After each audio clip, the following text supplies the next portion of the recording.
사실은 악한 자들 마음 가운데는 평안이 없고 또 구원에 대한 소망과 확신이 없습니다. 그러니까 그 마음이 공허하기 때문에 더 악해지죠. 또 세상의 쾌락을 추구하는 사람들은 그것을 가지고 마음 가운데 소망과 행복이 없기 때문에 그것을 만들어내기 위해서 점점 더 심한 중독 같은 그런 쾌락을 더 추구하게 되는 것입니다. 우리 인간들의 본성은 악합니다. 우리 태어날 때부터 우리 죄된 본성을 가지고 태어납니다. 그러면서 동시에 사람은 말이죠. 참 아주 재밌어요. 하나님 없이 스스로 행복과 평안을 만들어내는 기술이 있습니다. 스스로 이제 자기 최면을 걸죠. 그래서 자기는 괜찮다. 남들도 다 그러한데.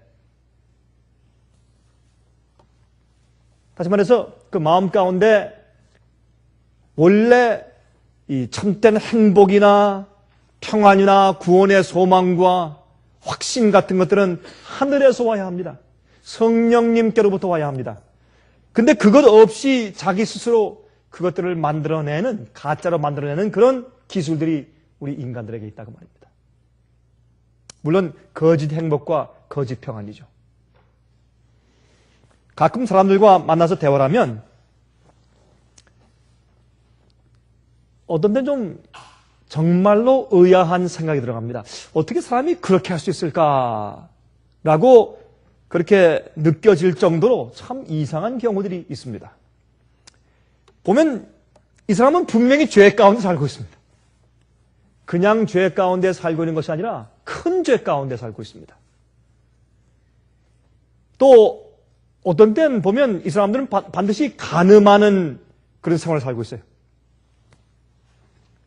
또 장사할 때 그저 속이는 것이 아니라 사기를 치고 있는 사람입니다. 그런데 흥미롭게 이 사람은 하나님의 구원 안에 있고 하나님의 크신 축복 가운데 살고 있다고 스스로 위로하면서 지내는 사람들 가끔 만나봅니다.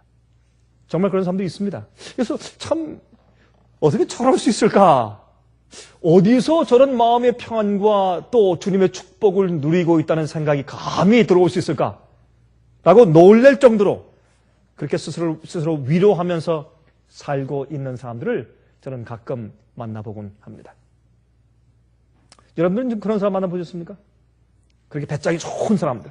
이 볼 때 상식적으로 봐도 이 사람은 정말 잘못되어 있는데 근데 그 마음 가운데 그래도 주님께서 자기를 구원하실 것으로 여기고 또 마음 가운데 평안을 가지고 주님께서 날 축복하신다. 그래서 교회 가서는 찬송을 잘 부르고 기도도 잘 하고 그렇게 해요. 그런 사람들을 이제 보는 것입니다.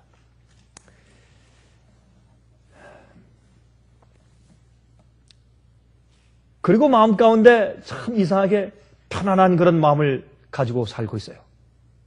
그것은 우리에게 무엇을 말해주느냐 하면 사람들은 스스로 자기 자신을 속이면서 살 수 있다 그 말입니다. 여러분 주여 주여 하는 자마다 다 천국에 들어갈 것이 아니라 하늘에 계신 내 아버지의 뜻대로 하는 자라야 들어갈 것이라 그랬습니다. 그런데 그 말씀을 보면 마태복음 7장 21절부터 보면 거기 있는 말씀 가운데서 그 사람들 어떻게 합니까? 주여 날 모르십니까 주여?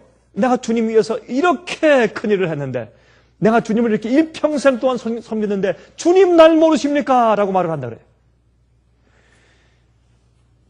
이것처럼 참 심각하고 참 놀라운 그런 자기 기만은 없습니다.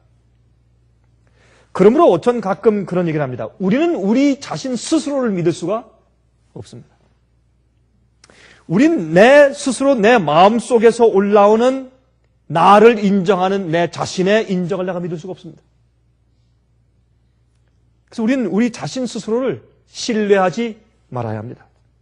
우리의 생각은 오락가락하고 우리의 감정도 높낮이가 심하고 우리의 마음이 변함이 많고 변덕스럽고 그렇습니다. 어떤 때는 용기가 있는 것 같으며 조금만 좀 실망하는 일이 생기면 금방 또 떨어지고 영적으로 좌절하고 그런 것입니다. 그것뿐만 아니라 우리가 구원의 확신과 마음 가운데 성령께서만 줄 수 있는 평안을 우리 마음 가운데 누리는 문제에 있어서 우리가 스스로를 우리가 신뢰하지 말아야 할 것입니다. 하늘에서 주는 평안, 성령께서 주시는 평안, 예수께서 주시는 구원의 확신만 가지고 우리 마음 가운데 기쁨을 누려야 할 것입니다. 그것을 우리가 어떻게 할 수 있는 것인가? 제가 그 말씀을 좀 드리려고 하는 것입니다. 사람들은 여러분 세상의 안정을 구하고 하나님의 인정을 구합니다. 여러분 그것이 없으면 못 살죠, 사람들은. 그렇죠? 그것이 없으면 못 삽니다. 그래서 거짓으로라도 그것을 만들어서 가지고 살아야 마음이 편해요. 사람들은 희망이 없으면 못 삽니다. 그래서 가짜 평안이라도, 가짜 희망이라도 가지고 살아야 하기 때문에 스스로 위로하면서 사는 것입니다. 여러분, 데살로니가전서 5장 3절입니다. 한번 좀 펴서 보십시다. 데살로니가전서 5장 3절입니다. 이렇게 말씀되어 있죠. 저희가 평안하다, 안전하다 할 그때에 잉태된 여자에게 해산 고통이 이름과 같이 멸망이 호련히 저에게 이르느니 결단코 피하지 못하리라. 여러분 여기 있는 말씀 보니까 이것은 믿는 자들이죠. 또 주님께서 오시기 바로 직전에 마지막 시대에 살고 있는 사람들에 대한 표현이죠. 근데 그들이 마음 가운데 영적으로 평안하고 안전하다고 믿고 살고 있습니다. 근데 갑자기 호련히 갑자기 눈 깜짝할 사이에 멸망이 임해요. 결단코 피하지 못합니다. 근데 이것이 어떻게 임하는가 하면 잉태된 여자에게 해산 고통이 임하는 것처럼 배가 불러옵니다. 그렇죠? 3개월, 6개월. 그러면 알죠. 자기는 알죠. 그런데 가짜 평안과 가짜 소망을 그냥 끼고 살고 싶어요. 왜 그렇습니까? 왜 주님께 자기의 모든 것을 전적으로 굴복하고 바치고 십자가를 질 마음이 없습니까? 그렇게 하면 자기가 무엇을 버리고 무엇을 굴복하고 무엇을 부인해야 할지를 자기가 알기 때문에 그것이 두려워서 어떻게 해요? 그저 보통 사람들이 일반적으로 믿고 사는 평범한 복음과 믿음을 선호하는 것입니다. 그렇게라도 마음 가운데 평안을 가지고 사는 것이 좋기 때문에. 그래서 평안하다, 안전하다 할 그때 갑자기 멸망이 이른다고 말씀을 해서 그러므로 많은 그리스도인들이 마지막 시대 마음 가운데 잘못된 평안을 스스로 가지고 가짜 소망을 가지고 살고 있다는 사실을 성경은 지적하고 있다고 말입니다. 자, 그 말씀을 좀 이제 서론으로 좀 말씀드립니다. 에스겔서 13장 10절입니다. 자, 이제 구약 성경으로 와서 보십시다. 에스겔서 13장입니다. 10절. 에스겔서 13장 10절. 이렇게 칠 것은 그들이 내 백성을 유혹하여 평강이 없으나 평강이 있다 함이라. 혹이 담을 쌓을 때 그들이 회치를 하는도다. 여러분 예수께서 하신 말씀이 무엇입니까? 바리새인들과 제사장들 보면서 어떻게 했습니까? 이 회칠한 무덤이요. 그 당시에 무덤들은 많은 무덤들이 돌로 된 무덤들이었죠. 이렇게 돌을 깎아서 동굴을 만들고 구멍을 만들고 거기에 이제 시체를 눕힙니다. 그래서 무덤 속엔 시체가 있습니다. 썩는 냄새가 납니다. 그러나 그 무덤의 앞을 보기 좋게 꾸밉니다. 다시 말해서 지금 같으면 예쁜 색으로 페인트 칠을 한다고 말이죠. 예쁜 칠을. 한 번은 제가 운전하다가 지나가면서 보니까 벽이 있는데 정말 벽이 예뻐요. 참 예쁘고 그 다음에 그 위에 있는 집도 얼마나 예쁘게 색을 칠했는지 핑크색으로 참 예뻐요. 그래서 참 오래된 집치고 참 담장도 예쁘고 참 예쁘게 꾸몄다. 좀 잘 타고 운전하다가 좀 슬로우다운 하면서 그 뒤를 봤더니 그 뒤는 엉망인 쓰레기 처리장인데 그게 보기 싫으니까 아마 도시에서 그걸 이제 좀 가리기 위해서 그런 그림의 간판을 좀, 그게 간판이에요, 그냥 간판. 멋있게 만들어놨어요. 그것을 성경은 회칠한 무덤이라고 말했습니다. 속에 있는 것을 감추기 위해서 아름답게 칠했죠. 여기 있는 말씀도 내 백성을 유혹하여서 교회가, 누가 선지자들이, 누가 지도자들이, 누가 선생들이 백성들을 유혹하여서 평강이 없지만 평강이 있다 해서 담을 예쁜 회칠로 아름답게 칠한다고 말입니다. 이것은 교회를 향해서 주님께서 하실 말씀입니다. 그러므로 우리가 하나님을 만나기 전에는 진정한 평안이 있을 수가 사실은 없는 것입니다. 또 하나님과 내 사이에 막힌 담이 없이 깨끗한 관계를 유지하고 주님의 계명과 율법 앞에 섰을 때 흠이 없는 자로 살기 전에 우리 마음 가운데 진정한 평안이 있을 수가 없습니다. 제가 이런 말을 하면 아이고 저 목사님 또 시작하시네. 어떻게 인간이 죄된 사람이 주님의 계명과 하나님 앞에서 흠이 없는 자가 될 수 있는가? 간단합니다. 제가 여러 번 강조했습니다. 과거에 있는 과거에 지은 모든 죄를 지금부터 바로 지금 한 10분 전까지 여러분 10분 그 이후에 또 죄를 지셨습니까? 그럼 그것까지 그렇죠? 과거에 지은 모든 죄를 전부 굴복하고 회개하고 고백하고 주님이시여 정말 잘못했습니다. 이 죄를 용서해 주십시오. 내가 다시는 그렇게 할 마음이 없습니다. 주의 성령으로 내 마음을 감동하사 다시는 그렇게 하고 싶은 마음을 없애주십시오. 내가 죄에 대한 미움을 주십시오. 내가 주님의 계명을 사랑하게 해주십시오. 진정한 회개와 진정한 고백과 정말 다시는 그렇게 하고 싶은 마음이 없습니다. 또 앞으로 그렇게 다음에 또 다음 주일날 또 그런 기회가 올 텐데 그때 어떻게 할까? 그런 생각 말고 완전히 칼로 두 볼 자르듯이 정말 잘라버린 그런 심정을 가지고 죄를 회개한 마음을 가지면 내 과거의 죄가 깨끗합니까? 내 과거의 죄가 없어졌습니까? 없어졌습니다. 그리고 현재 내 마음 가운데 다시는 그런 죄를 짓고 싶은 마음이 없을 때 그 사람은 주님 앞에서 온전합니까? 온전합니다. 주님과 내 마음 사이에 아무런 막힌 담이 없는 것입니다. 얼마든지 우린 매일매일 그렇게 할 수가 있는 것입니다. 그런 마음을 가지지 않는 한 우리 마음 가운데 진정한 하늘이 주는 주께서 인정하시는 주께서 인치시는 그런 평안을 가질 수가 사실은 없는 것입니다. 하나님과 내 사이에 막힌 담이 있고 아직 회개하고 버리지 않은 죄가 있는데 어떻게 마음 가운데 완전한 평안이 있을 수가 없습니까? 여러분 그렇다면 그것은 가짜입니다. 그렇죠? 성경은 그것을 말씀하고 있습니다. 그러므로 교회에서 평강이 없을 때 그래도 주님께서 덮어주어서 평강이 있다고 가르치는 것은 그것은 회칠한 무덤이요. 그러므로 하나님께서는 먼저 우리를 정결케 하시고 우리 마음 가운데 진정한 평안과 소망과 기쁨과 즐거움을 회복시키기 위해서 제일 먼저 무엇을 하십니까? 우리에게 율법을 보내세요. 계명을 보내십니다. 이것이 하나님께서 주시는 율법의 역할입니다. 하나님께서 율법을 먼저 보내주셔서 우리 마음 가운데서 무엇을 없앱니까? 거짓 평안을 없애요. 그렇죠? 우리 마음 가운데 거짓으로 우리가 꾸며놓은 회칠한 무덤을 걷어버리세요. 문을 열어버리세요. 우리 속에 있는 시체가 무엇이며 얼마나 냄새나는 것을 알게 하세요. 그래서 그것을 가지고 주 앞에 나가서 무릎 꿇고 내 상태를 진실로 고백하고 죄를 용서하기 위해서 주 앞에 굴복하게 되는 것입니다. 그래서 우리 마음 가운데 거짓 평안을 없애시고 내 속에 죄를 알게 하시는 것입니다. 그것이 율법의 목적이요. 우리 율법의 목적은 무엇입니까? 우리를 죽이는 것이요.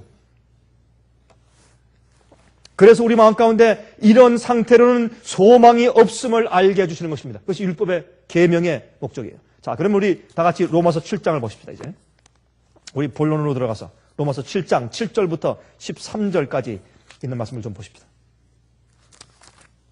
로마서 7장 7절부터 13절까지 다음과 같은 말씀이 기록되어 있는 것을 볼 수 있습니다.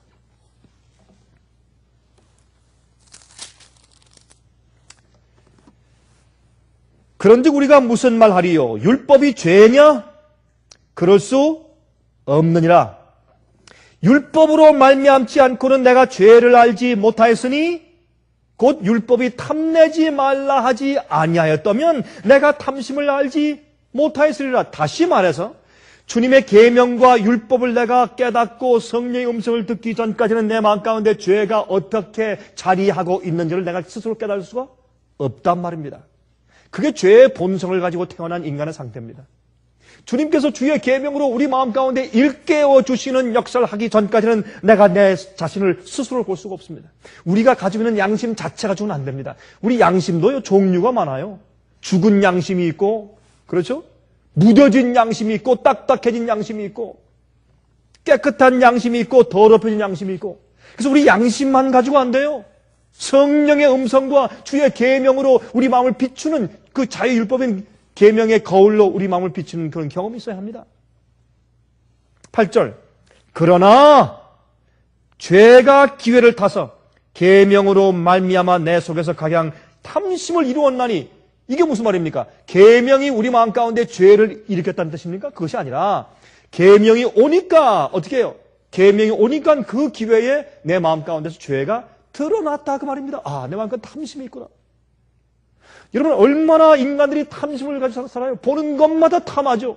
보는 사람마다 탐하고, 보는 어린아이마다 탐하고, 보는 건물마다 탐하고, 보는 차마다 탐하고, 보는 영예마다 탐하고.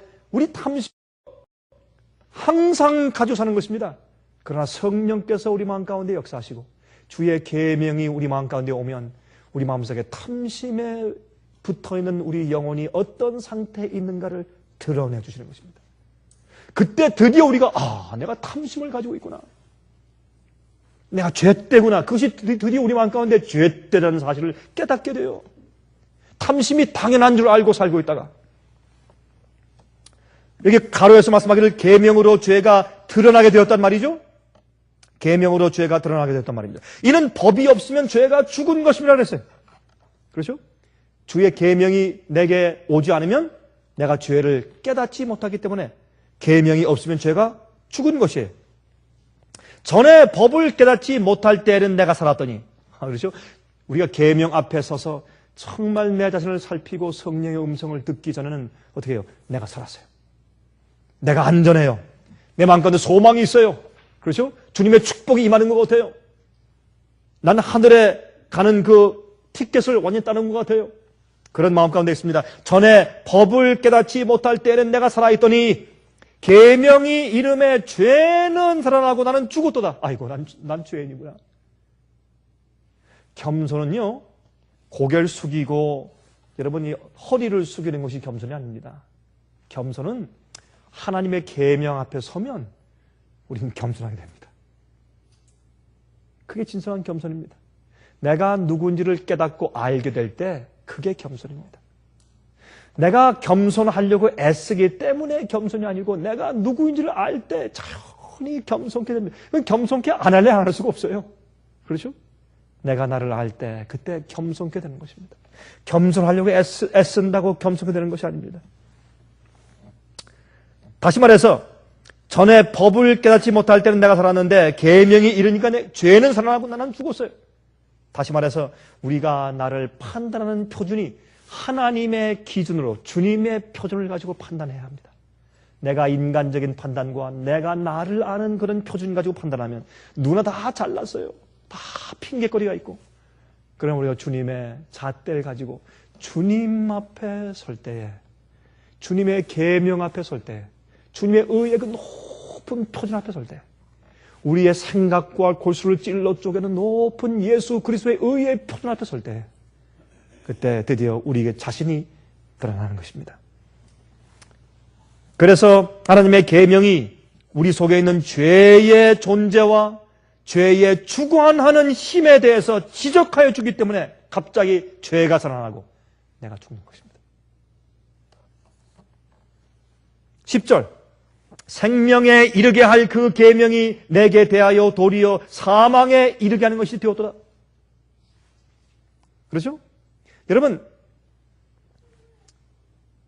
이 십계명을 사도 바울은 이 거룩하고 또한 생명의 법이라고 이렇게 말을 했어요.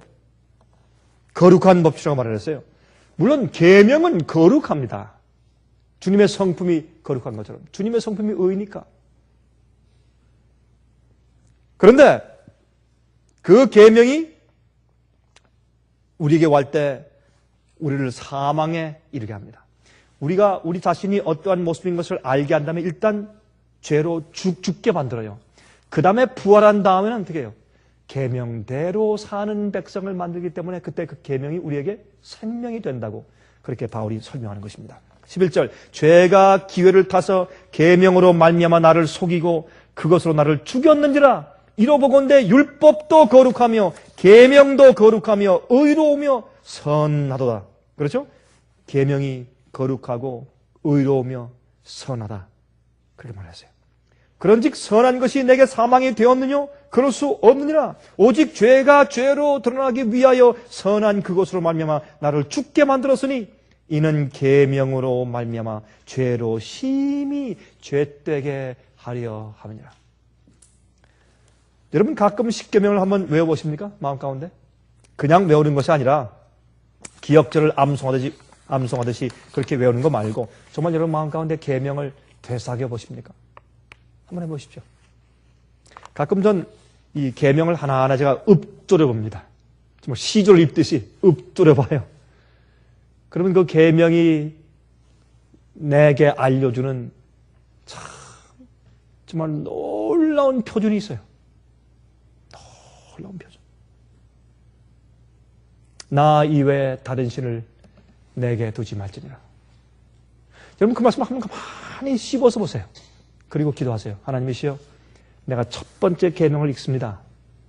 주님, 성령으로 내게 밝히시옵소서. 그리고 가만히 기다려보세요. 두 번째, 이 세상에는 아무 형상도 만들지 말고 거기에 절하지 말라. 한번 씹어보세요. 가만히. 그게 무슨 말인가? 내가 그 계명에 따라서 어떻게 살고 있는지 하나하나 읽어보세요. 예수님께서 산상봉헌을 마치시고 사람들이 느끼기를, 자, 그러면 과연 누가 계명을 지킬 수 있을까? 너희가 한 사람을 미워하면 이미 살인했다. 한 사람을 나가라고 욕을 하면 이미 그 사람을 죽인 것과 마찬가지다. 왜? 살인의 시작은 마음의 동기이기 때문에. 우리의 이 생각 속에 있는 우리의 동기 하나하나를 들추어내면서 내가 예수 그리스도의 마음을 가지고 있는지, 주께서 내 마음 가운데 살아서 움직이는 것인지 아닌지를 우리에게 알려주시는 생명의 계명, 거룩한 계명. 나를 죽여서 사망으로 이끄는 계명입니다. 나를 죽여요.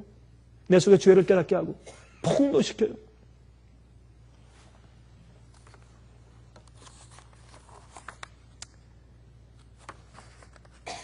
여러분, 이 계명은 말이죠,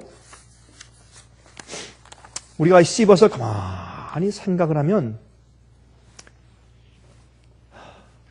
하나님이 어떠한 분이시다 하는 것이 우리 마음 가운데 이해가 됩니다. 아, 하나님이 이러한 분이시구나. 내가 하나님 앞에 서기 위해서 내 마음이 어떻게 되어야 할 것이다 하는 게 생각이 납니다. 그게 이해가 돼요. 계명의 역할은 우리를 정말 죄되게 먼저 만들어줘요. 그래야 뭐가 필요합니까? 구세주가 필요해요. 그런 죄를 씻어주고 내가 도무지 불가능한 그런 의로운 마음을 내 마음 가운데 부각시켜줄 분이 필요해요. 그렇죠? 내가 계명 앞에 서기 전까지 주님이 필요가 없어요. 구세주가 필요 없어요. 그래서 얼렁뚱땅 지나가는 그런 값싼 복음처럼 위험한 것이 없는 것입니다. 여러분, 요한복음 8장 54절부터 59절까지 보면 다음과 같은 말씀이 있어요. 예수께서 대답하시되 내가 내게 영광을 돌리면 내 영광이 아무것도 아니오니와 내게 영광을 돌리시는 이는 내 아버지시니 곧 너희가 너희 하나님이라 칭하는 그이시니라. 너희는 그를 알지 못하되 나는 아노니. 여러분, 예수님께서 이 말씀하실 때 누구에게 하실 말씀이에요? 제사장들에게, 바리새인들에게, 율법사들에게, 그 당시 교회의 책임자들과 지도자들에게 한 말씀이에요. 목사들에게 한 말씀이에요. 저 같은 사람에게 하신 말씀이에요. 예수님께서. 너희는 그 하나님을 모른다. 이게 참 기가 막힌 얘기 아니에요? 만일 내가 알지 못한다면 나도 너희 같이 거짓말장이가 되리라. 나는 그를 알고 또 그의 말씀을 지키노라. 그런데 너희는 그를 알지 못한다. 너희 조상 아브라함은 나의 떼볼 것을 즐거워하다가 보고 기뻐하였느니라. 유대인들이 가로되 내가 아직 50도 못 되었는데 아브라함을 보았느냐. 예수께서 말씀하시되 진실로 진실로 너희에게 이르노니 아브라함이 나기 전부터 내가 어떻게 해요? 있느니라 하시니. 이 말씀은 무슨 뜻입니까?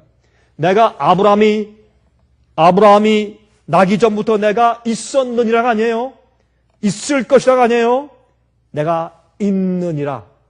이거는 히브리 말로 야훼, 영어로 I am that I am. 나는 나야. 시작도 없고 끝도 없어. 항상 존재하는 분이에요. 이것을 예수께서 말씀하기를 이 사람들아, 아브라함이 나기 전부터 나는 항상 있었어. 그 말이 헬라말로 에고 에임이 그런 말이에요.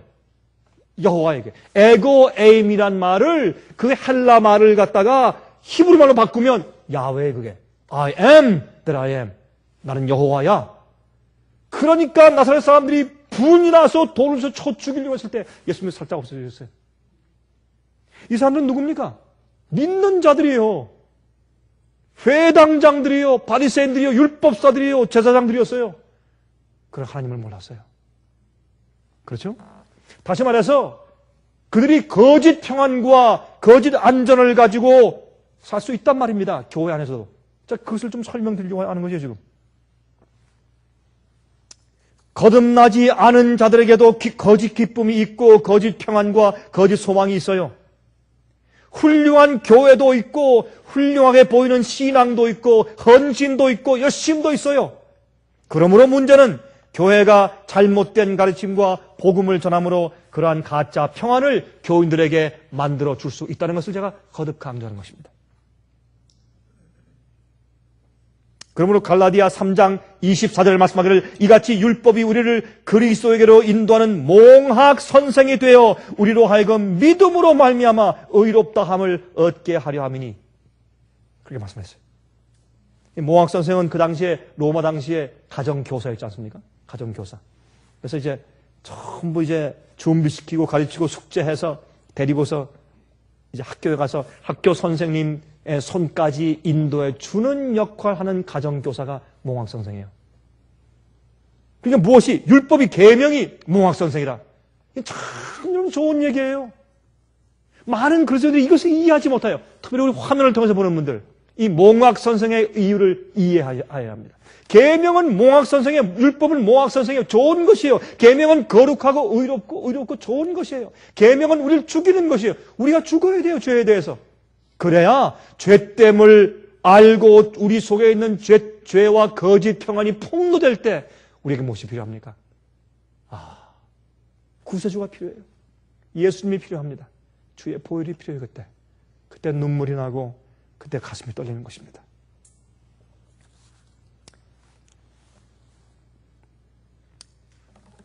갈라디아 3장 24절에 이같이 율법이 우리를 그리스도에게로 인도하는 몽학 선생이 되어 우리로 하여금 믿음으로 말미암아 의롭다함을 얻게 하려 함이니 했어요. 믿음으로.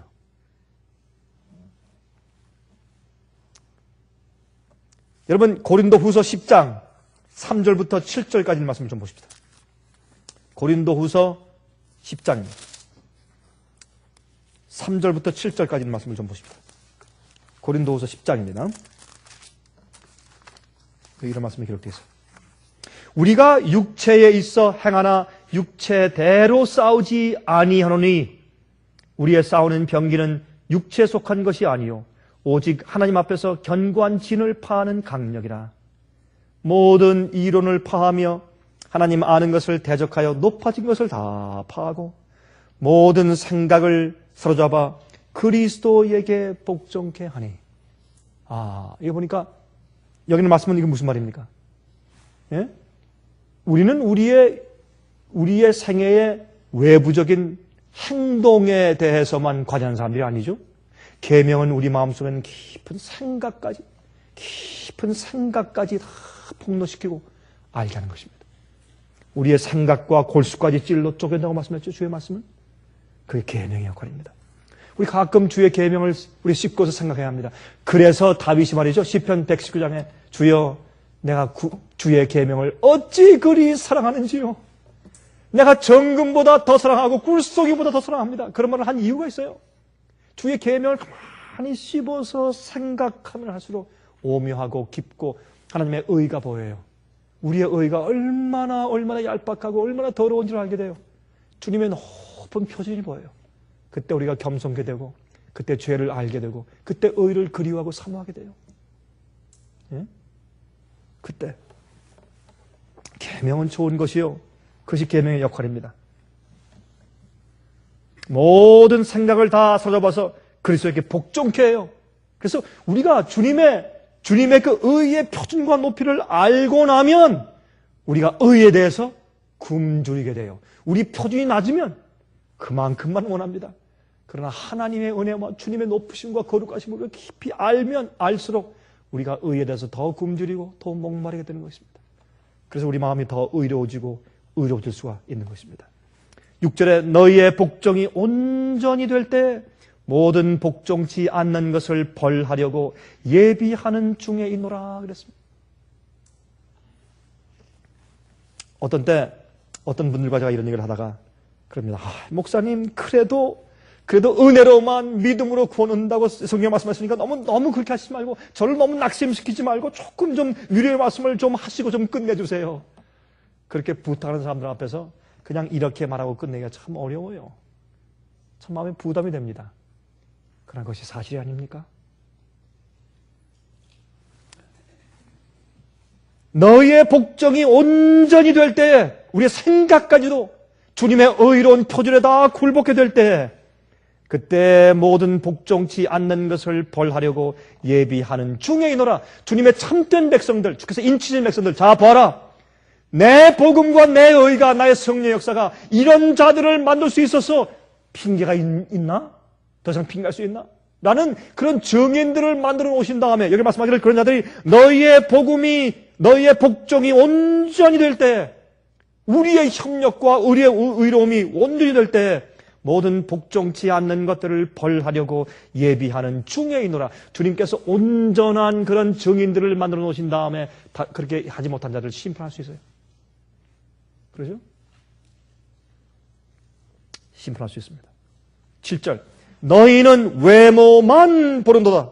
만일 사람이 자기가 그리스도에게 속한 줄을 믿을진데 자기가 그리스도에게 속한 것 같이 우리도 그러한 줄을 자기 속으로 다시 생각할 것이라. 여기 지금 무엇을 말하고 있습니까? 지금 사도 바울이 여기에서 우리 마음 가운데 우리의 생각의 밑바닥까지에 미치는 의에 대해서 말하고 있어요. 그렇죠? 여기에 너희는 겉으로 행동하는 외모만 보지 말아라. 우리가 정말 예수님께 속해 있으면 너희 마음 가운데 속으로 생각 좀 해봐라. 정말 우리의 생각까지도 주 앞에 다 복종된 상태에 있는지 한번 생각 좀 해봐라. 여러분 압니다. 우린 죄의 환경 속에 살고 있어요. 그렇죠? 죄의 환경 속에 살고 있다는 것은 구정물 가운데 산다 그 말입니다. 그래서 어떤 때 말이죠. 하나님께 대한 아주 절실한 우리의 헌신과 또한 우리의 관계와 사랑 그런 것들을 어떻게 우리가 방해를 받아요. 왜요? 우리 주위에 그렇게 살지 않는 자들이 너무나 많고 그런 자들이 괴롭히고 마귀의 외부적인 유혹과 시련과 시험이 있고 그런 환경과 분위기가 있어요. 우리가 원처라도 갑자기 우리에게 와서 딴지를 거는 일들이 생겨요. 우리가 압니다. 우리의 환경은 완전치 않아요. 죄돼요. 그러나 우리의 마음은 주님께서 내 자신은 성체가 될 수 있어요. 그것을 말하는 것이에요. 근데 그렇게 하기 위해서 우리 마음을 양심을 정결케 하고 여러분 우리 자신 속에 무엇이 있는지를 알아야 빼내죠. 어느 속에 깊숙이 병이 박혔는지를 알아야 빼내죠. 그렇죠? 우리가 사는 이 주위에 있는 병원에 저희 장모님이 여러 번 왔다 갔다 하면서 그저 위경련인 줄 알았어요. 그 응급실에서 그렇게 하니까 정확한 진단을 안 내려주니까 그렇게 여러 달을 살았어요. 고생을 했습니다. 그러나 큰 병원에 가서 자세한 사진을 찍어보니까 거의 문제가 드러났어요. 그러니까 수술을 했죠. 그렇죠? 그러므로 이게 무엇을 말합니까? 율법은 수술하는 것이에요. 율법은 우리에게 생명을 주는 자가 아니에요. 죄가 있고 그 속에 무엇이 있다는 것을 알려주는 것이에요. 그것은 좋은 것이에요. 계명은 그래서 어떤 면에서 우리를 죽인 다음에 예수께로 인도해서 살려주는 자예요. 뭔가 선생역 가르치는 자예요. 인도자예요. 계명은 좋은 것이요. 그래서 계명을 정금보다 더 사랑하며 내가 매일 묵상한다 그랬어요. 여러분 계명을 좀 묵상해 보세요. 계명을 묵상하면서 내 속에 어떠한 계명이 정죄하는 어떤 죄의 동기가 내 속에 숨어 있는지를 생각해 보세요. 그 경험이 나를 정결케 해요. 그때 기도하세요. 그때 기도할 때 그 기도가 간절해져요. 그걸 깨닫고 아니까. 모르면요 형식적인 기도예요. 알아야 기도를 하지. 필요가 있는데 필요가 없는데 무슨 기도가 나와요? 필요가 없어요. 형식적인 기도지. 그런 내 속에 빼내어야 할 죄가 있는데 그것을 내가 내 스스로 정복할 수가 없어요. 빼낼 수도 없어요. 해결할 수도 없어요. 그때 어떻게 돼요? 구세주가 필요해요. 간절히 기도하게 돼요. 절규하게 돼요. 그래서 그 기도가, 그 회개 기도가 용납받고 그때 간절한 그 마음이 의롭게 될 수 있는 것입니다.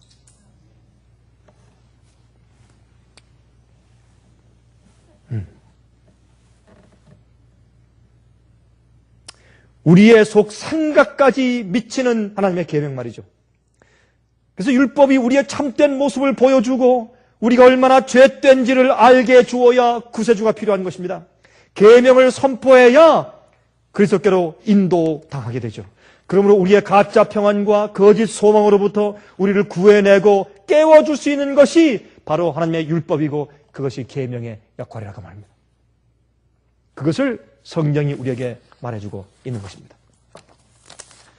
여러분 누가복음 4장 18절 19절 보세요. 다음과 같은 말씀이세요. 누가복음 4장 18절과 19절에 다음과 같은 말씀이죠. 주의 성령이 내게 임하셨으니 이것은 예수님께서 이제 나사렛 지방에 가서 나사렛에 있는 그 공회당에 들어가서 교회에 들어가셔서 예수께서 첫 번째 공중 앞에서 교회에서 설교하시는데 무엇을 읽으십니까? 이사야 61장에 있는 메시아에 대한 예언장을 예수님께서 펴서 읽으시는 것입니다. 이렇게 말씀하십니다. 주의 성령이 내게 임하셨으니 이는 가난한 자에게 복음을 전하게 하시려고 내게 기름을 부으시고 나를 보내사 포로된 자에게 자유를 눈먼 자에게 다시 보게 함을 전파하며 눌린 자를 자유케 하고 주의 은혜의 해를 전파하게 하려 하심이라 하였더라. 이렇게 하신 다음에 이 예언이 이 말씀이 오늘날 너에게 응했다. 그게 무슨 말이에요? 내가 메시아다. 메시아가 와서 할 일을 하기 위해서 내가 지금 너희 앞에 서 있다. 그 말씀하신 것이죠. 그런데 예수님께서 그 이 말씀을 인용하신 이사야 61장 1절부터 3절 가운데 있는 말씀을 좀 직접 가서 읽어보십시다. 이사야 61장. 예수님께서 인용하신 그 말씀을 우리 직접 가서 좀 읽어보자고요. 이사야 61장입니다. 이사야 61장 1절부터 3절의 말씀을 좀 읽어보십시다. 다음과 같이 말씀해 주세요. 주 여호와의 신이 성령께서 내게 임하셨으니 이는 여호와께서 내게 기름을 부으사 가난한 자에게 아름다운 소식을 전하게 하려 하심이라. 물론 여기에는 여러분 돈이 없어서 쩔쩔매는 가난한 자들도 물론 포함되겠지만은 그보다 먼저 무엇을 말해요? 영적으로 심령이 가난한 자를 말하는 것이에요. 아니면은 여러분 부자한테는 주님께서 복음을 전하지 않는단 말입니까? 아니죠. 여기 말하는 것은 여호와께서 내게 기름을 부으사 가난한 자에게 아름다운 소식을 전하게 해요. 이것은 심령이 가난해요. 왜요? 계명의 거울 앞에 섰던 자예요. 자기가 얼마나 죄인이며 얼마나 부족하며 자기 속에 어떤 죄의 동기가 들었으며 구세주가 필요한 자예요.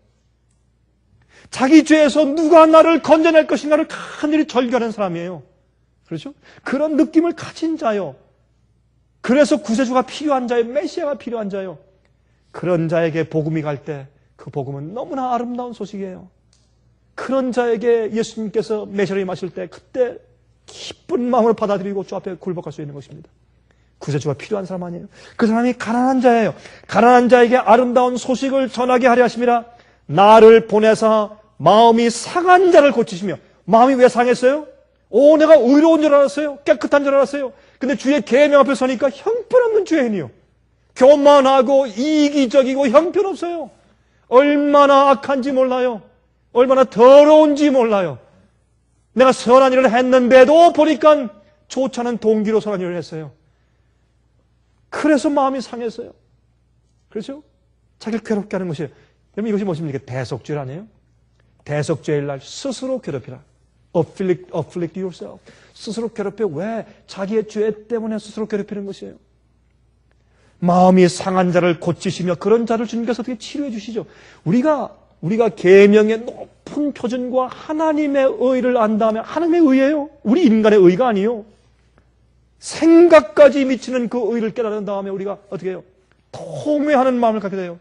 그럴 때 주님께서 우리를 고치시고 치료하세요. 그런 자들이 치료를 받는 것이에요. 또 포로된 자에게 자유를, 자기가 죄에게 포로되어 있다는 것을 깨달아야 자유함을 원하게 되죠. 포로된 자에게 자유를, 갇힌 자에게 노임을 전파하며, 자기의 죄의 본성에 갇혀있는 자, 마귀의 세력에 갇혀있는 자가 참으로 절규할 때 주여 나를 건져주시고 나를 해방시켜 주십시오, 간절히 소원할 때 그런 자들에게 노임을 전파하며, 여호와의 은혜의 해와 우리 하나님의 신원의 날을 전파하여 모든 슬픈 자를 위로하되. 왜 슬퍼요? 자기의 죄됨과 자기가 저지른 죄에 대해서 슬퍼하는 것입니다. 진정한 회개는 자기가 지은 죄 자체에 대해서 슬퍼하는 것이죠. 아이고, 내가 이렇게 잘못해서 이제 저 장로님이 봤어, 우리 목사님이 봤어, 이거 어떡하나 창피해서, 내가 그 재직회에서 내가 화를 내서도 창피를 다 당해야 돼, 이거 어떻게 하면 좋나, 사람들이 앞으로 날 어떻게 생각할까. 그거 말고, 자기 참음 말고, 그렇죠, 그거 말고 자기가 잘못한 그 잘못 자체에 대해서 마음이 아파질 때 슬픈 그런 자를 위로하되 무릇 시온에서 슬퍼하는 자에게 화관을 주고. 여러분, 시온에서 슬퍼하는 자가 누구예요? 하나님의 교회 안에서 무슨 슬픔이에요? 회개의 슬픔 아니에요? 진정한 회개의 슬픔으로 슬퍼하는 자에게 화관을 주어 그 죄를 대신하며. 여러분, 구약 성경에 죄를 뿌릴 때는 왜 뿌려요? 회개할 때 죄를 뿌리죠. 다윗도 회개할 때 자기 머리 위에 죄를 뿌렸어요. 옷을 찢고. 회개의 모습이요. 화관을, 꽃관을 씌워주고 그 죄를 대신하며 희락의 기름으로, 기쁨의 기름으로 그 슬픔을 대신하며 찬송의 옷으로 그 근심을 대신하고 그들로 의의 나무 곧 여호와의 심으신 바 그 영광을 나타낼 자라 일컬음을 얻게 하려 하시느니라. 자, 여기 보세요. 여기 있는 말씀은 이게 무슨 말이에요? 여기 있는 말씀은 바로 메시아가 할 일인데, 이것은 구세주에 하신 일인데 무엇입니까? 주의 계명 앞에 서서 자기의 죄됨을 알고 회개하며 슬퍼하는 자를 위로하고 치료하시고 그 죄를 대신해서 희락의 기름을 그 머리에 부으시는 메시아 역할을 여기에 말씀하는 것이 아니겠습니까? 계명으로 자기 죄를 깨닫고 슬퍼하고 주 앞에 울고 있는 자를 치료하시는 모습 아니에요? 여러분, 그래서 말이죠. 그래서 사람들은 기뻐하자고, 특별히 말이죠. 어떻게 해요? 병난 사람들은 기뻐해야지 병 낫는다고 어떻게 억지로 기쁘게 하려고 손뼉 치면서 노래 부르게 하고 춤추게 만들고, 또 뭘 해요? 요즘에 환자들을 기쁘게 해서 병 낫게 하고 엔돌핀을 높여주기 위해서 특별히 뭘 해요? 예? 그 앞에서 농담을 하는데, 코미디 농담인데 어떤 때는 아주 좀 저속한 농담까지 하면서 사람들 웃겨요. 일단 웃어야 된다니까. 기뻐야 된다니까. 그러나 하나님께서 회개하는 자에게 주시는 즐거운 희락과 기쁨은 그런 것이 아니에요. 여러분, 엔돌핀이 언제 우리에게 제일 많이 나오는 줄 아십니까? 회개할 때. 회개할 때. 우리 죄에 대해서 슬퍼하고 주 앞에 눈물을 씻으면서 주 앞에 무릎 꿇고 주 앞에 기도할 때 성령께서 우리 마음을 치료하시면서 우리 마음을 위로하실 때, 그때 크하고 조용한 아늑한 평안이 임하고, 얘야, 내가 내 죄를 사했다. 내가 내 죄를 용서했다. 걱정하지 말아라. 걱정하지 말아라. 내가 너를 용납했다. 라고 하시는 주님의 조용한 음성을 우리 마음 가운데 듣고 느낄 때, 그때 우리 마음 가운데 생기는 조용한 샘솟듯이 올라오는 구원의 즐거움이 우리 마음 가운데, 우리의 두뇌에서 가장 크게 많이 엔돌핀을 내는 것입니다. 그것을 또 가짜로 사람들이 만들죠. 그러나 진정으로 우리 마음 가운데 주님께서 어떻게 해요? 찬송하게 하고 즐거움을 갖게 하시는 것입니다. 은근한. 전 그래서 말이죠. 어떤 땐 말이죠. 우리 교인들도 만나가지고 어떻게 해요? 박수를 치고 막 노래하고 놀면서 말이죠. 농담을 해요. 농담도 그냥, 저는 그저 아주 재밌는 유머는 좀 좋아합니다. 사람이 유머가 있어야죠. 그렇죠? 사람을 즐겁게 하는 그런 유머적인 말이 있어야죠. 그건 좋은 것입니다. 분위기를 이렇게 또 업해주고. 그런데 저속한 농담이나 억지로 웃기려고 하는 것이나 사람들이 깔깔거리게 만드는 이런 것들, 저속하게 그렇게 웃고 히히덕거리는 것들, 그것은 주님께서 주시는 것이 아닙니다. 여러분, 어떻게 그리스도인들이 그런 생각을 가지고 그것이 즐겁고 기쁜 것이라고 정의할 수 있겠어요? 저는 그런 것들 보면 우습지가 않습니다. 그게 어떻게 웃을 수가 있어요? 그건 경박한 것이지. 그렇죠? 성경은 경박하게 하지 말라고 말씀하고 있는 것입니다. 그래서 침례 요한은 계명의 역할을 한 자예요. 구세주가 오시기 전에 먼저 예수께서 오시는 그 길을 먼저 예비한 자죠. 그렇죠? 그래서 침례 요한의 역할은 십계명, 계명의 역할을 해준 것입니다. 백성들에게 어떻게 해요? 죄를 깨닫게 한 것입니다. 죄를 깨닫게 하고 그들에게 회개를 촉구했어요. 회개하라. 천국이 가까웠다고 말했어요. 계명과 순종을 말하면 그것을 말하지 말고 복음만 말하라고 사람들이 비판하지만은, 그러나 죄를 깨닫게 하는 일이, 계명을 말하는 일이 선제해야 복음이 이해되는 것입니다. 그래서 침례 요한은 회개에 합당한 열매를 맺으라 그랬어요. 그러므로 마지막 시대 성도의 인내가 여기나니 저들은 하나님의 계명과 예수 믿음을 지킨 자라 그랬어요. 그래서 이 계명과 믿음은 함께 와야 하는 것입니다. 여러분, 우리 찬송을 부를 때 그런 찬송이 있지 않습니까? 때리시고 어루만져 위로해 주시는, 그렇죠? 저거 찬송 참 좋아합니다. 어서 돌아오, 어서 돌아오, 어서 돌아마노. 때리시고 어루만져 위로해 주시는. 하나님께서 우리를 때리셔야죠. 그렇죠? 때려서 아픔을 알게 하시고 죄 때문을 알게 책망하셔야죠. 그렇죠? 그래서 라오디게아에 보내는 권면 요한계시록 3장에 쭉 보면 거기 라오디게아 교회에 말씀하시기를, 내가 사랑하는 자를 책망한다. 내가 사랑하는 만큼 책망한다.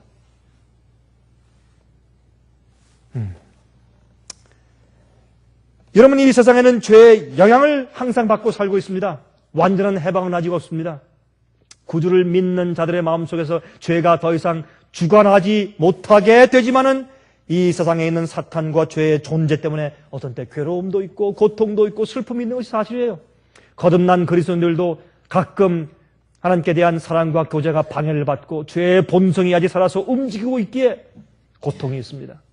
우리의 죄의 병은 예수께서 오셔서 우리의 썩지 않을 완전한 몸을 주실 때 그때 완전히 없어집니다. 그거 사실이에요. 그러나 현재 지금 우리의 속사람이 죄의 힘에 주관되지 않을 수 있어요. 마치 우뚝 솟아있는 성체처럼 원수가 속에 들어올 수 없어요. 죄의 힘에서 항상 구원함을 받고 살 수가 있습니다. 계명을 지키며 사는 자가 될 수 있어요. 왜? 계명 앞에 서서 진실로 회개하면 구세주가 내 속에 들어오기 때문에 그렇습니다.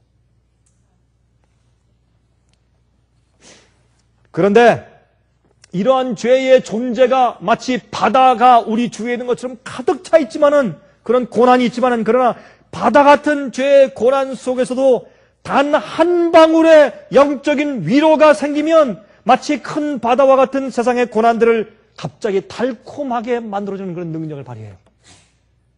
저도 아주 힘들게 다니다가, 힘들게 선교 활동하고 말씀 전하고 힘들게 집회하고 힘들게 다니다가 정말 진리를 받아들이고 눈물 흘리는 한 영혼 보면 수많은 참 그런 많은 고통들이 하루아침에 달콤해져요.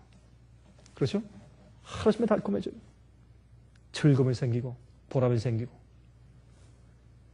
여러분, 우리 마음 가운데 즐거움을 주는 것은 세상의 성공과 번영도 아니고 세상의 칭찬도 아니고 주님께서 우리 마음 가운데 주시는 조용한 음성으로, 얘야, 내가 너를 인정한다. 여러분, 그거 최고 아니에요, 우리한테? 그거 최고. 주님께서 우리 마음 가운데 기도할 때 큰 주 앞에 주님의 인정과 주님의 의를 간구할 때 주님께서 조용한 음성으로 성령으로, 얘야, 내가 너를 인정한다. 내가 너를 받는다. 내가 너를 사랑한다. 내가 너와 함께한다. 여러분, 그것을 우리 양심적으로 느낄 수 있잖아요. 그냥 우리가 가짜로 평안과 즐거움 만들어내는 거 말고 가만히 살펴볼 때 나는 죄인이고 부족하고 많은 죄를 지었을지라도 지금 현재 내가 주님의 계명을 어기는 어떤 죄에 대한 동기를 내 마음 가운데 품고 있잖아요. 그런 계획도 없고 의로울 때, 내가 의로운 것이 아니라 주님께서 내 마음 가운데 의로움을 주실 때 그때 생기는 평안, 즐거움, 하나님의 인정, 그것이 내 마음 양심 속에 은근히 조용히 샘솟듯이 올라올 때, 여러분, 그 평안을 이 세상이 주지 않는 평안 아닙니까? 그 평안을 어느 평안과도 바꿀 수가 없죠. 내가 너에게 주는 평안은 이 세상에 주는 평안과 같지 않다고 말씀했죠.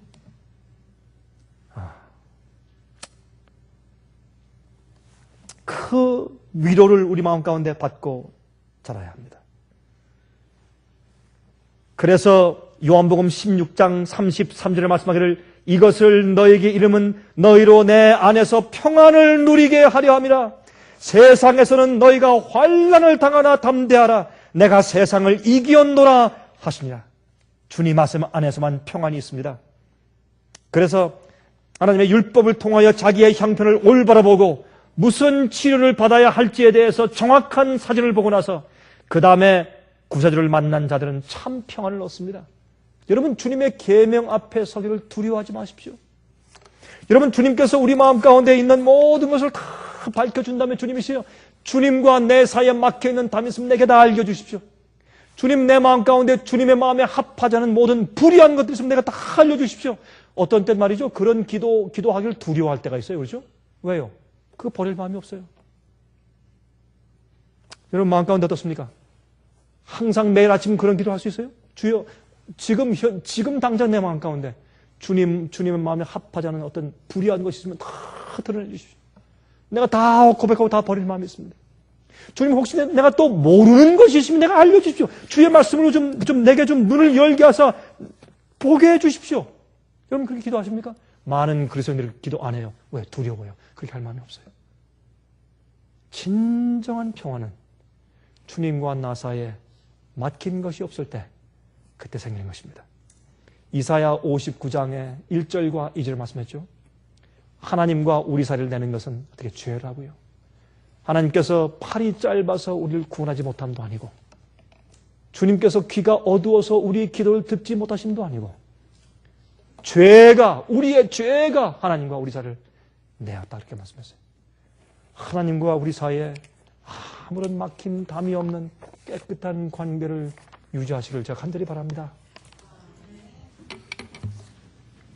하늘에 계신 우리 아버지, 우리가 지금 찬송한 것처럼 기쁨으로 그날의 주님을 만나기 간절히 소원합니다.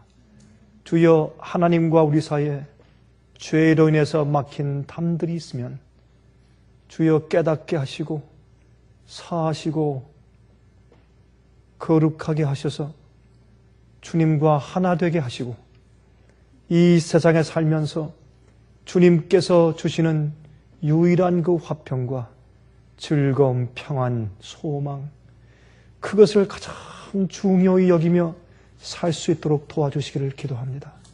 하늘에 계신 아버지시여, 세상이 주는 번영을 원치 않습니다.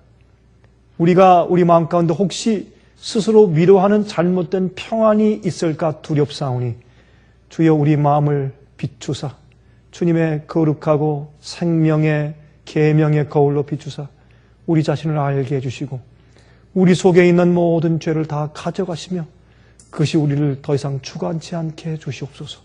살아계신 예수 그리스도의 거룩하신 이름을 의지해서 간절히 기도합니다. 아멘. 은혜 많이 받으셨습니까?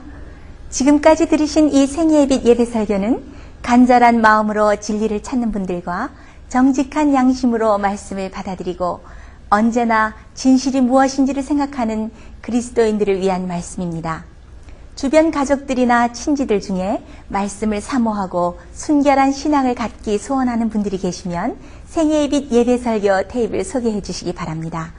매주 원하시는 분들의 가정으로 직접 배달되는 생애의 빛 예배 설교는 개인의 신앙 부흥이나 소규모 그룹 예배를 위하여 비디오와 오디오 테이프, DVD, CD로 제작되었습니다. 생애의 빛 예배 설교 테이프를 원하시는 분들은 1-877-704-1004번으로 전화하여 주시기 바랍니다. 생애의 빛은 각종 미디어, 즉 출판물, 텔레비전, 비디오, 오디오 카세트 테이프, DVD, CD, 그리고 웹사이트를 통하여 복음을 전하는 미디어 선교 기관입니다. 생애의 빛에서 이루어지는 선교 사업을 크게 5가지로 나누어 소개하면 다음과 같습니다. 첫째로 생애의 빛은 가정과 건강과 참된 신앙을 소개하는 월간지 살아남는 이들을 매달 발간하고 있습니다. 가정과 건강 문제뿐만 아니라 참된 신앙과 성경에 나타나 있는 중요한 진리들에 대하여 매달 깊이 있게 다루는 최고의 신앙지입니다. 둘째로 생애의 빛은 미국의 주요 도시에서 텔레비전 선교 방송을 하고 있습니다. 많은 분들은 생애의 빛 선교 방송을 통하여 복음을 발견하고 새로운 생애를 살아가고 있습니다. 셋째로 생애의 빛에서는 우편 통신을 통하여 평신도들의 성경 연구를 도와드리는 성경통신학교를 운영하고 있습니다. 성경에 나타나 있는 중요한 문제들에 대하여 체계 있게 공부하기를 원하시는 분들은 성경 연구 단기 코스와 계시록을 통한 성경 교리 연구, 또한 요한계시록 연구 과목을 신청하시기 바랍니다. 교재 및 모든 비용이 무료인 생애의 빛 성경 연구 과정을 통하여 복음과 예언 문제를 가장 쉽고 체계 있게 공부하시기 바랍니다. 넷째로 생애의 빛은 예언 연구를 위하여 특별하게 제작된 비디오 시리즈를 나누어 드리고 있습니다. 성경 구약과 신약의 대표적 예언서인 다니엘서와 요한계시록을 처음부터 마지막까지 자세하게 해설해 드리는 예언 연구 비디오 시리즈를 통하여 많은 분들이 성경과 미래에 대한 새로운 시야를 가지고 살아가게 되었습니다. 마지막 시대의 복음과 비밀이 담겨져 있는 다니엘과 요한계시록 비디오 시리즈를 신청하셔서 새로운 영적 부흥을 체험하시기 바랍니다. 다섯째로 생애의 빛은 강병국 목사님의 예배 설교가 담겨져 있는 비디오와 오디오 테이프, DVD나 CD를 원하는 모든 그리스도인들에게 나누어 드리고 있습니다. 매주 생애의 빛 예배 설교 테이프를 받기 원하시는 분들은 생애의 빛으로 연락하여 신청하여 주시기 바랍니다. 끝으로 생애의 빛 선교 사업에 대해서 좀 더 자세하게 알기 원하시는 분들은 웹사이트 www.sostv.net를 방문하시기 바랍니다. 생애의 빛 웹사이트에는 지금까지 나온 모든 월간지와 비디오 테이프과 텔레비전 방송물들을 누구나 무료로 보실 수 있도록 준비되어 있습니다. 지금까지 소개해드린 생애의 빛 선교 교재들 중에서 원하시는 책자나 테이프 있으시면 무료 전화 1877-704-1004번으로 신청하여 주시기 바랍니다. 미국 동부 시간으로 월요일부터 금요일까지 9시에서 5시 사이에 전화해 주시기 바랍니다. 그럼 다음 시간까지 안녕히 계십시오.